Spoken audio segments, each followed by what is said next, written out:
The next organelle is mitochondria. Mitochondria are known as the powerhouse of the cell. Mitochondria को powerhouse of the cell बोलते हैं. Mitochondria have two membrane coverings. The outer membrane is porous while the inner membrane is deeply folded. Mitochondria के पास दो membrane present होती है. जो outer membrane होती है वो पोरस होती है, मीन्स वो परमिएबल टाइप की होती है, एंड जो इनर मेम्ब्रेन होती है वो डीपली फोल्ड होती है. ठीक है. These folds increase surface area for ATP generating chemical reactions. और ये जो डीपली फोल्डेड वाली मेम्ब्रेन है ये क्या करती है, सरफेस एरिया को इंक्रीज़ कर देती है.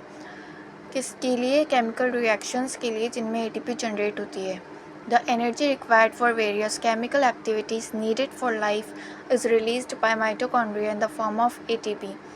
जो एनर्जी हमारी बॉडी को रिक्वायर होती है बहुत सारी केमिकल एक्टिविटीज़ करने के लिए, वो किससे मिलती है? वो मिलती है माइटोकॉन्ड्रिया से ATP की फॉर्म में. ATP is adenosine triphosphate. ATP is known as the, and ATP को हम energy currency of the cell भी बोलते हैं. The body uses energy stored in ATP for making new chemical compounds and for mechanical work. हमारी body ATP की energy को use करती है न्यू केमिकल कंपाउंड्स बनाने में और मैकेनिकल वर्क करने में. ओके.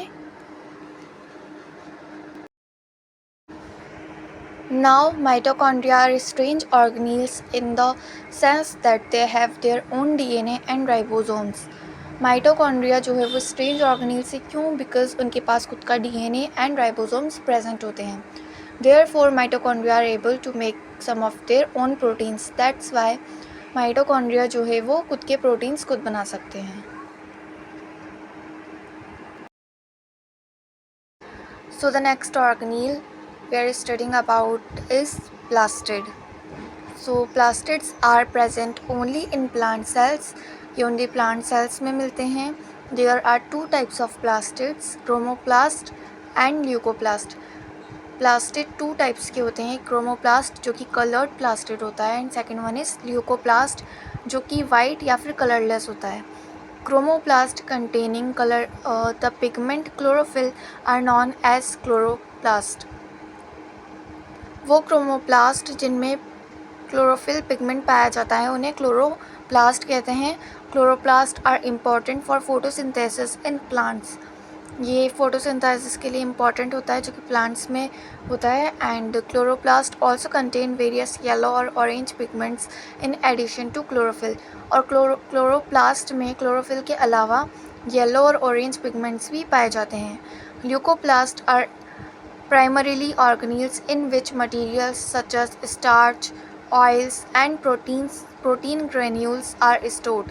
ल्यूकोप्लास्ट प्राइमरीली ऑर्गेनील्स हैं जिनमें स्टार्च, प्रोटीन, ऑयल्स ये मटेरियल स्टोर होता है.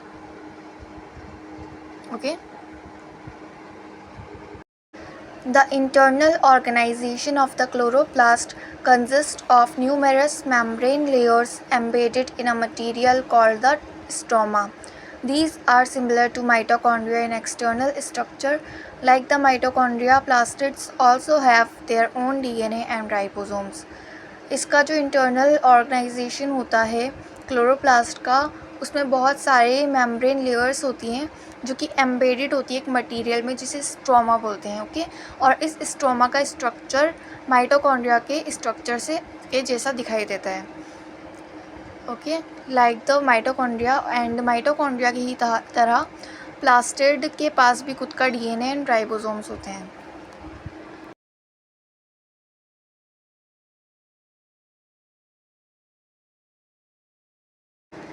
Next organelle is vacuole. Vacuoles are storage sac for solid or liquid contents. Vacuoles are small sized in animal cell while plant cells have very large vacuoles. Vacuole जो होते हैं वो storage sac की तरह काम करते हैं सेल के कंटेंट्स के लिए, जिसके सॉलिड या लिक्विड कंटेंट्स होते हैं उसके लिए. Vacuoles small sized in animal cells के अंदर जो वैक्यूल्स होते हैं वो स्मॉल साइज़ के होते हैं. ओके. और जो प्लांट सेल्स होते हैं ना उनमें वैक्यूल्स बहुत बड़े होते हैं. मतलब वो प्लांट का ज़्यादातर पार्ट तो वैक्यूल ही घेर लेता है. Now, the central vacuole is of some plant cells may occupy 50 to 90%. जैसा कि मैंने बोला कि 50 to 90% सेल वॉल्यूम वो ऑक्यूपाई करता है.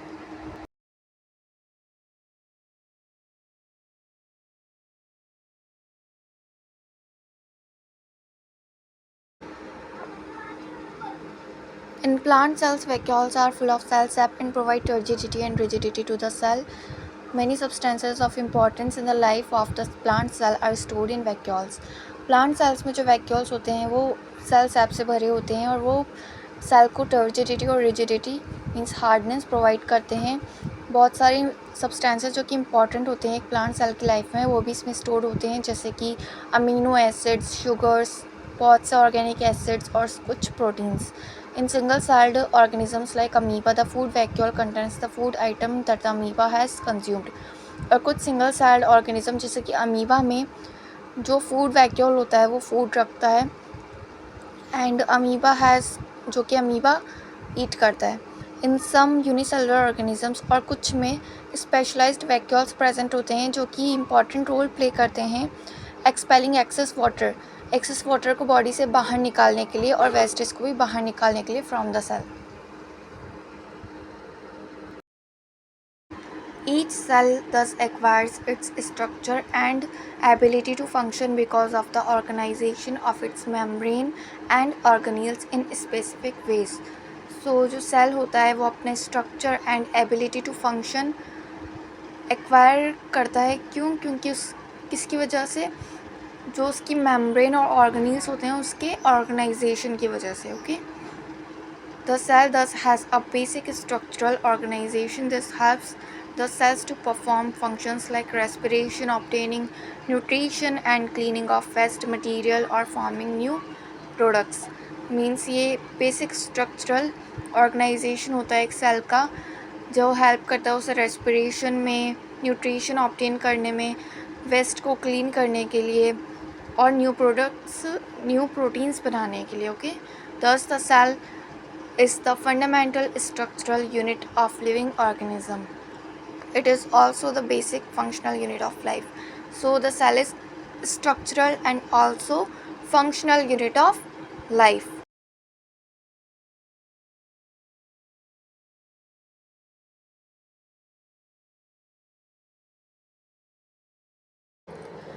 So now the last topic is cell division. New cells are formed in organisms in order to grow, to replace old, dead and injured cells. So new sales हमारी body में कब बनते हैं, जब उन्हें ग्रो करना होता है या फिर ओल्ड सेल्स को रिप्लेस करना होता है. वो डेड सेल्स हो जाते हैं, इंजर्ड हो जाते हैं, तो उनके जगह नए सेल्स फॉर्म होते हैं. And to form gametes required for reproduction. And gametes formation के लिए भी जो कि रिप्रोडक्शन के लिए रिक्वायर होते हैं. The process by which new cells are made is called cell division. वो प्रोसेस जिसमें न्यू सेल्स बनते हैं उसे हम सेल डिवीजन बोलते हैं. There are two main types of cell division, mitosis and meiosis. दो मेन टाइप्स के सेल डिवीजन होते हैं, एक तो माइटोसिस होता है and second one is meiosis. The process of cell division by which most of the cells divide for growth is called mitosis. वो process cell division का जिसमें ज़्यादातर सेल्स डिवाइड करते हैं हमारी बॉडी ग्रोथ के लिए, उसे हम कहते हैं mitosis. In this process each cell called mother cell. इस प्रोसेस में हर सेल को बोलते हैं मदर सेल, जो डिवाइड होती है टू आइडेंटिकल डॉटर सेल्स में. The daughter cells have the same number of chromosomes as mother cell. And daughter cells में भी सेम नंबर ऑफ क्रोमोसोम होते हैं जितने कि मदर सेल में होते हैं. It helps in growth and repair of tissues in organism. And ये सेल डिवीजन हेल्प करता है ऑर्गेनिजम्स की ग्रोथ और उनके रिपेयर ऑफ टिश्यूज़ में. Specific cells of reproductive organs or tissues in animals and plants divide to form gametes. And some specific cells जो होते हैं specific organs reproductive organs या tissues के animal या plant cells में वो divide होते हैं gametes form करने के लिए, which after fertilization give rise to offspring, जो कि फर्टिलाइजेशन के बाद ऑफस्प्रिंग बनाते हैं। They divide by a different process called meiosis which involves 2 consecutive divisions. And ये सेल डिवीजन जो होता है, ये प्रोसेस को बोलते हैं मियोसिस, एंड इसमें 2 कॉन्सिक्यूटिव डिविजन्स होते हैं। When a cell divides by meiosis it produces 4 new cell instead of 2। And इस सेल डिवीजन में जो न्यू सेल्स बनते हैं वो 2 की जगह 4 बनते हैं, एंड इसमें chromosome number half of mother cell होता है। Okay, so as you know ये लास्ट टॉपिक था, तो यहाँ हमारा चैप्टर फिनिश होता है। So thank you so much for watching.